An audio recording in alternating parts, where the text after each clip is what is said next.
Ayer, como yo les comentaba, tuvimos una reunión muy hermosa en la que pudimos celebrar a dos personas dos hermanos que están en la granja y que cumplieron 40 años en ese lugar.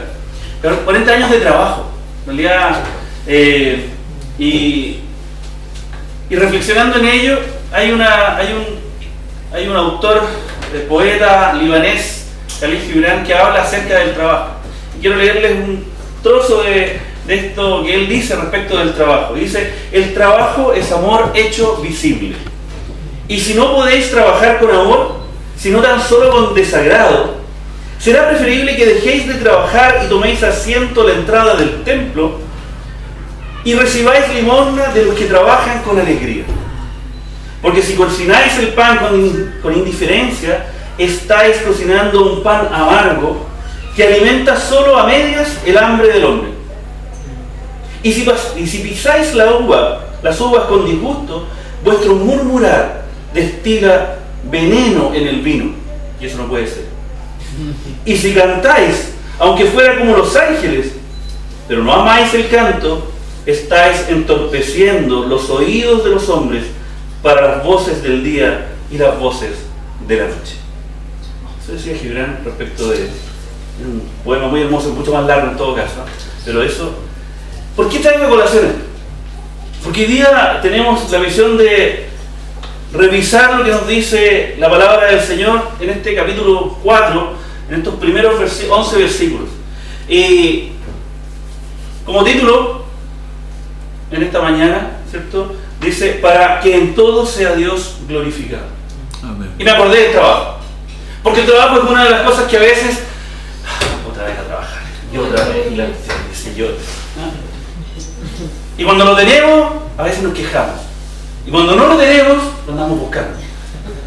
Entonces, por eso traigo colación esto, porque en todo debe ser Dios glorificado. No sé, querido hermano, querida hermana, cuál haya sido la más grande meta que usted se haya puesto en su vida. No lo sé. Muchas personas han fijado sus metas en logros como terminar una carrera, conseguir un buen empleo, un buen trabajo, pasarlo bien, casarse algunos, ¿ya? Y después se revienten. Tener familia, tener familia, una buena casa, un buen auto, buenos muebles, viajar, etcétera, etcétera. Todos en algún momento nos hemos puesto alguna meta, ¿ya? No sé cuál es la meta más grande que usted se haya puesto en su vida. La pregunta es, después de lograr esa meta, ¿qué pasa? Hay una película bastante antigua en la que un entrenador de fútbol americano le dice y les pregunta a sus pupilos, ¿cierto?, ahí antes de empezar un partido importante, les dice: ¿cuál era su meta? Y los muchachos responden, ¿cierto?, ganar los partidos. Y después de eso, ganar el campeonato. Y después de eso, les vuelvo a preguntar: alcanzar una beca en la universidad. Es típico en los gringos.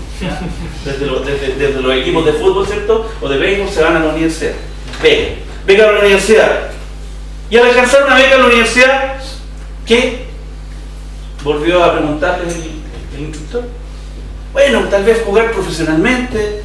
Y si logras jugar profesionalmente, entonces ¿después qué? Y ahí ya, hasta ahí llega. No tenía más respuesta. El contexto de la película, ¿ya? El contexto de la película da para que la reflexión de los muchachos les hiciera llegar a decir que finalmente, después de todo eso, y después de todo lo que ellos hacían, ¿cierto?, ¿ya?, la conclusión era que honrar a Dios, ¿ya?, honrar a Dios con todo lo que hicieran era la meta por excelencia. Ese es el contexto de la película, ¿ya? Ahora, ¿es esta nuestra meta? El apóstol Pedro, en el pasaje que acabamos de leer, ¿cierto?, nos invita a fijarnos en esa misma meta. En el versículo 11, en el último, dice: para que en todo sea Dios glorificado por Jesucristo, a quien pertenecen la gloria y el imperio por los siglos de los siglos. Amén. En el versículo 11.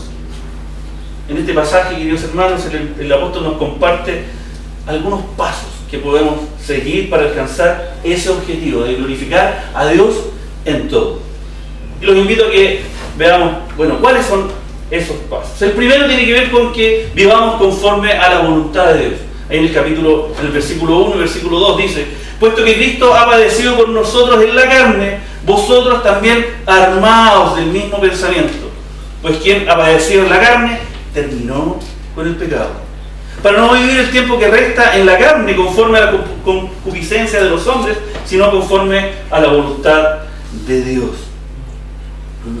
Pedro nos presenta dos cosas que debemos hacer. La primera es armarnos del mismo pensamiento de Jesús. Y cuando habla de armarse, es la misma palabra que se utiliza cuando se arma el soldado. El soldado que tome las armas. ¿Ah? ¿Para qué? Para enfrentar el peligro, enfrentar al enemigo. ¿Ah? Y lo segundo que nos dice es que no vivamos en las concupiscencias de los hombres.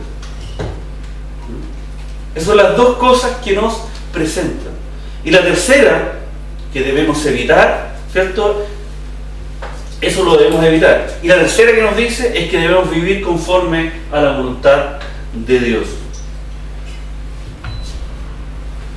Nuestro Salvador fijó en su mente el pensamiento de vivir en forma santa para así honrar al Padre Celestial. Él tomó esa firme determinación y la siguió durante todo el tiempo que estuvo con nosotros. Jesucristo lo que hacía era seguir la voluntad del Señor. Y a eso nos llama, en todo lo que hagamos. Nos costará a veces un precio bastante grande, porque si hacemos la voluntad de Dios, si realmente hacemos la voluntad de Dios, lo más probable es que tengamos complicaciones. Si realmente hacemos la voluntad del Señor. No me acuerdo si alguien decía desde este mismo púlpito o en otro lado, que escuché, ¿ya? Que decía: si tu vida es una vida tranquila, feliz, sin problemas, sin que nadie te cuestione, sin que nadie te diga nada, entonces ojo, porque al cristiano, preocúpate, porque el cristiano no cuestiona. Porque el cristiano, si hace la voluntad de Dios, entonces es una persona que va en contra de lo que los demás hacen. Entonces preocupen. ¿Ah?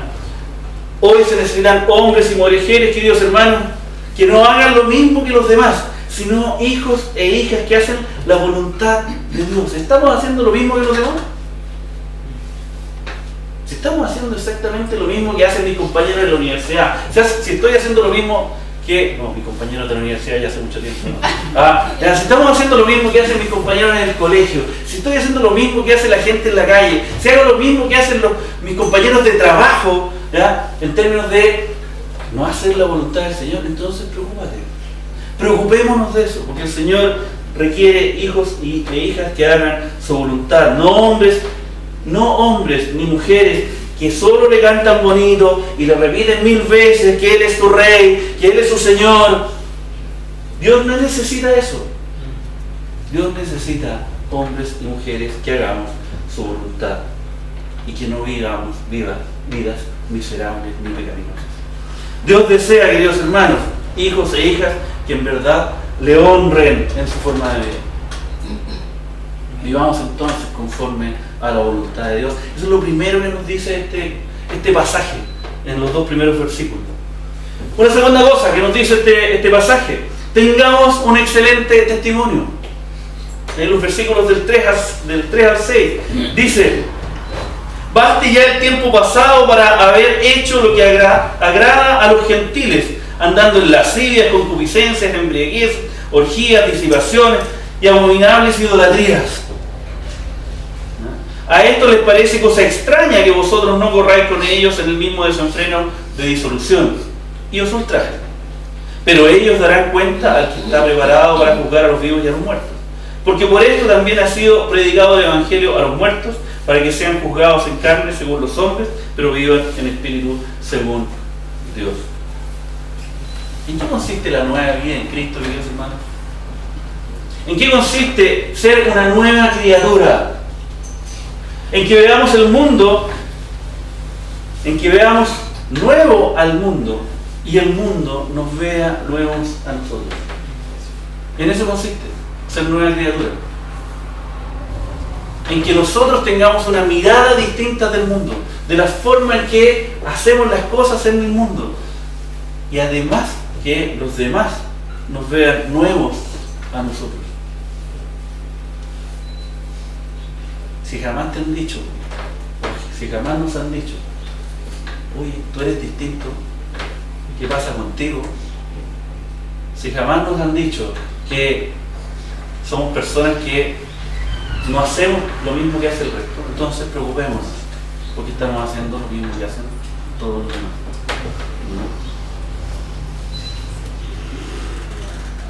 Como dice Pablo en Efesios 5:3, ninguna de esas cosas, todo lo que dice Pablo ahí, ni aún se nombre entre vosotros como conviene a santos. Ninguna persona podrá disfrutar del pecado para siempre, queridos hermanos. Tarde o temprano, como dice la palabra, ¿cierto? Cada pecador rendirá cuentas delante de Dios, quien juzgará a cada uno según sus obras. Nos van a juzgar. Yo no sé, yo no he sido nunca juzgado en un juzgado, en un juicio civil, digamos, humano. ¿Ah? Pero me imagino que estar ahí, ¿cierto?, frente al juez, esperando que te diga cuál es tu sentencia. Sí, no en esa manera, pero me acuerdo de mi papá. Me acuerdo de mi papá, no nos gritaba ni nos pegaba, sino que nos agarraba cuando nos portábamos mal, nos tomaba, nos sentaba en una silla y nos daba un discurso. Y los discursos de mi papá duran como 2 horas. Eso era terrible. Esa era la peor sentencia que nos podían dar. Pero nunca he sido juzgado en un juzgado civil. Pero me imagino que eso pasa. Esperar ahí, la tensión que eso significa. Y todos vamos a ser juzgados en el juzgado de Dios. Vamos a ser juzgados por Dios. Y gracias a Dios tenemos un mediador. Porque si no, eso sería terrible. Sería terrible. Ante la creciente maldad en el mundo, queridos hermanos, la respuesta del cristiano debe ser una vida de santidad. El juez justo y verdadero será especialmente severo con las personas que vivieron enlodándose en el pecado, con aquellos que nunca pensaron en que esto iba a llegar, en que esto no iba a pasar, y que se regocijaron en su pecado. ¿Cuántas veces nos hemos regocijado en nuestro pecado sin darle a Dios la honra y el honor? Como dice la carta a los Hebreos, porque nuestro Dios es fuego consumidor. Y antes, dice, horrenda cosa es caer en manos del Dios vivo. No para que tengamos miedo, sino para que tengamos más miedo. ¿Ya? Porque Dios es Dios justo. Y nosotros no. Así es simple. Mientras tanto, queridos hermanos, lo nuestro como hijos de Dios es vivir en santidad y dar siempre un excelente testimonio a todos los que nos rodean para que en todo sea nuestro Dios glorificado, como dice su palabra. Tercera cosa que nos dice su palabra: velemos en oración. Velemos en oración. ¿Estamos velando en oración, queridos hermanos? Mas el fin de todas las cosas se acerca. Ser pues sobrios y velar en oración. ¿Qué cosa hay que nos acerca más a Dios que la oración? ¿Qué nexo tenemos con Dios más fuerte, más potente que no sea a través de la oración? ¿Cuántas veces hemos experimentado, queridos hermanos, el poder de la oración? Y lo experimentamos domingo a domingo cuando damos gracias al Señor por oraciones respondidas, gracias al Señor por la misericordia que ha tenido con nosotros. Y en más de una ocasión, queridos hermanos, no hemos sido lo suficientemente cercanos a esa oración. Velad en oración. Velad, estar atentos. Porque el Señor ya viene. Vendrá. Cuando Él quiera. ¿Ya? Y muchas veces cabeceamos. Cabeceamos, no estamos atentos, como lo que le pasó a los discípulos, ¿cierto? Oye, velad y orad, les dijo. ¿Qué pasó? Se durmieron. Y en la vida nos pasa eso. Muchas veces en la vida pasamos dormidos o cabeceamos. No, aquí en el templo no, querido hermano, eso no pasa aquí en el templo. Nunca ha pasado aquí. Eso no es sano ni bueno, queridos hermanos. Muchos cristianos que esperan la llegada de Jesucristo duermen cuando deberían estar vigilando. Muchas veces dormimos cuando deberíamos estar velando. Hemos caído en una especie de letargo. Ya las cosas no nos parecen tan malas, ya las situaciones no son tan extremas, lo bueno ya es relativo, lo malo también es relativo. ¿En qué estamos, queridos hermanos? Debemos seguir siendo sensibles a la idea que nuestro Señor puede venir hoy, antes que culmine este día. No sabemos. Y debemos esperar, como las vírgenes, con las lámparas encendidas. Por esto es bueno el consejo de Pedro: velad en oración, manteniendo comunicaciones con el que sabe cuándo terminará la historia de la humanidad. Es el único que sabe, nadie más. Solo el que ejerce una disciplina en la oración está plenamente preparado para cualquier eventualidad en el corazón a corazón, en una comunión con Dios. No vamos a hablar de la oración aquí, pero sabemos del poder de la oración.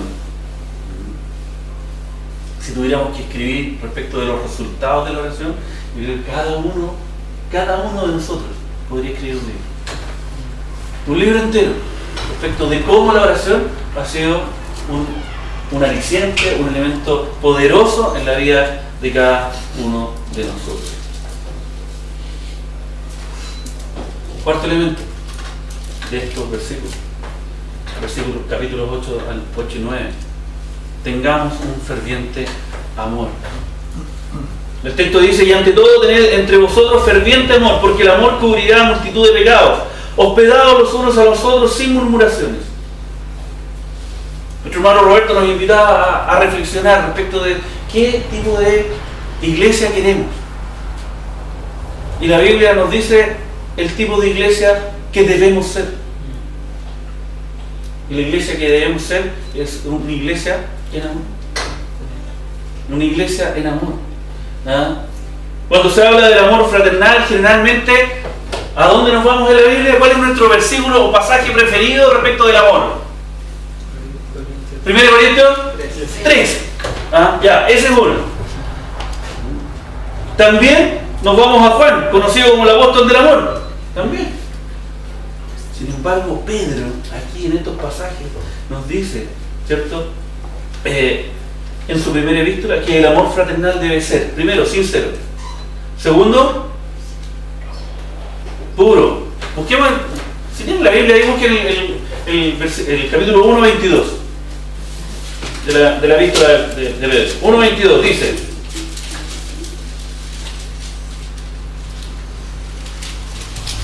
¿qué dice? Habiendo purificado vuestras almas, ya esto ya lo pasamos hace rato, ¿no? Habiendo purificado vuestras almas por la obediencia a la verdad mediante el Espíritu, para el amor fraternal, no fingido, o sea, sincero.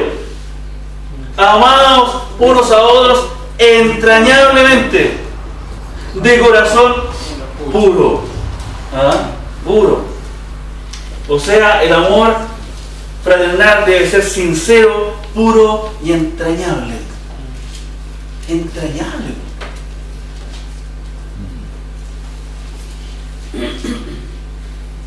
Pecado de uno, no ser entrañable en el amor. ¿Cuántas veces hemos pecado no siendo entrañables en el amor? ¿Qué quiere decir eso? En que no me preocupo por mi hermano, en que sé que está pasando dificultades y ni siquiera lo llamo para decirle hola. Pecado de uno.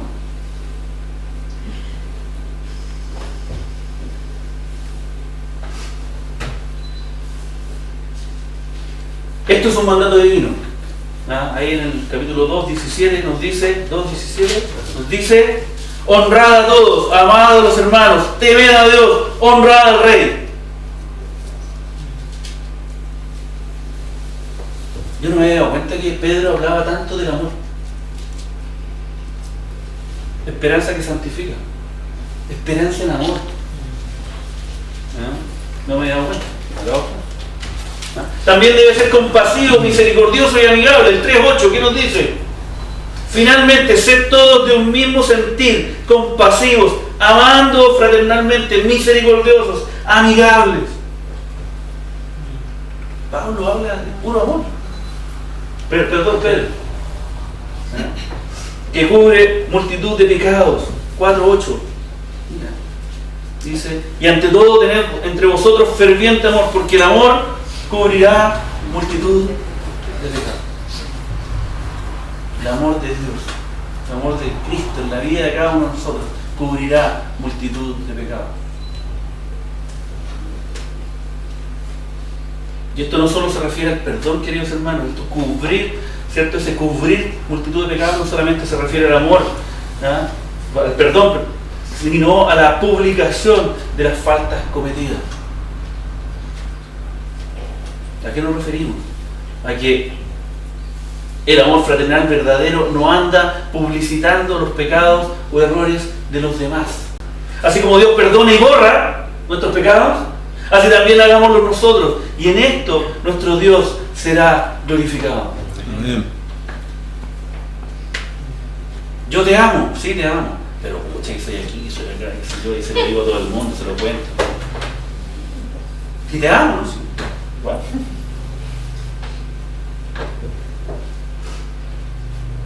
Otra cosa que agrega Pedro es que debemos practicar la hospitalidad. En el primer siglo, ya sabemos, los cristianos se hospedaban en las casas, se hospedaban en sus lugares, ¿ya? En las casas de los hermanos. Pablo, Pedro y otros predicadores iban y eran hospedados en las casas de los cristianos. ¿Ah? Los creyentes que huían de una ciudad a otra también a causa de la persecución se hospedaban en las casas de sus amigos. ¿Cómo demostramos hoy día nuestra amistad a los hermanos?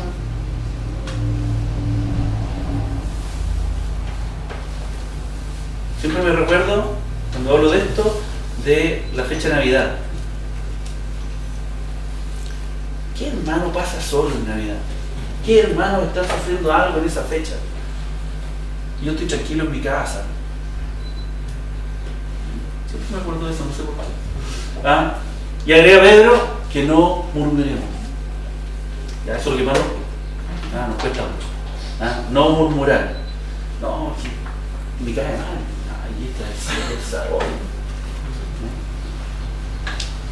Si le damos la mejor habitación y aún obsequiamos una prenda al que está de paso, la hospitalidad pierde su valor si rezongamos por haberlo hecho. Porque leíamos en Gibran. Si trabajamos rezongando, entonces eso destila veneno en el vino cuando pisas la uva. Que cada cristiano sea conocido, queridos hermanos, y que cada uno de nosotros sea conocido por su hospitalidad, para que en todo Dios sea glorificado. Y finalmente, queridos hermanos, un quinto punto, y siempre hablan de 3 puntos, ¿se han dado cuenta, no? Los 3 puntos del sermón. Yo hablo de 5. Un último punto, y con esto nos vamos. Practiquemos nuestros dones espirituales. Así podemos glorificar a Dios.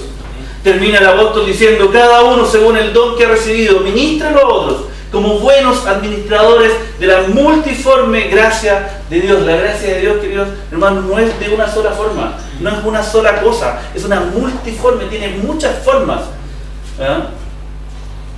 Si alguno habla, hable conforme a la palabra de Dios. Si alguno ministra, ministre conforme al poder de Dios que Dios da, para que en todo sea Dios glorificado por Jesucristo, a quien pertenece la gloria y el imperio por los siglos de los siglos. Amén. El apóstol Pedro nos da varias enseñanzas. Primero, que a cada uno de los creyentes le ha sido dado por lo menos un don. Nadie se escapa. Nadie puede decir: no, que yo no puedo hacer nada porque yo soy malo para todo. No, ¿ya? Por lo menos el don de la fe. Y si tenemos el don de la fe y ese único don, entonces podemos servir al Señor. ¿Ya? Que hay una mayordomía en los dones, es decir, somos administradores de esos dones. Y se nos va a dar cuenta por esa administración. Y tercero, que los dones pueden clasificarse en 2 grupos: los de palabra, los de ministerio. Es que yo soy malo para hablar, entonces no puedo. Entonces ministre, sirva, abra la puerta, cierra la puerta, limpie, barra, converse, hable, dé la mano, dé una sonrisa. Hay gente que ministra solo y solamente a través de la sonrisa, de un buen trato, nada más. Y los demás que tengan otros dones, entonces cada uno con su don. Finalmente, que el ejercicio de los dones, queridos hermanos, glorifica a nuestro Dios por medio de Jesucristo. El propósito de nuestra vida como cristianos es hacer todas las cosas para la gloria de nuestro Dios. Que el Señor, queridos hermanos, nos encamine o encamine nuestra vida y nuestros corazones para hacer todo para la honra de aquel a quien pertenece todo. Amén. La gloria, el imperio por los siglos de los siglos. Así sea. Amén. Amén.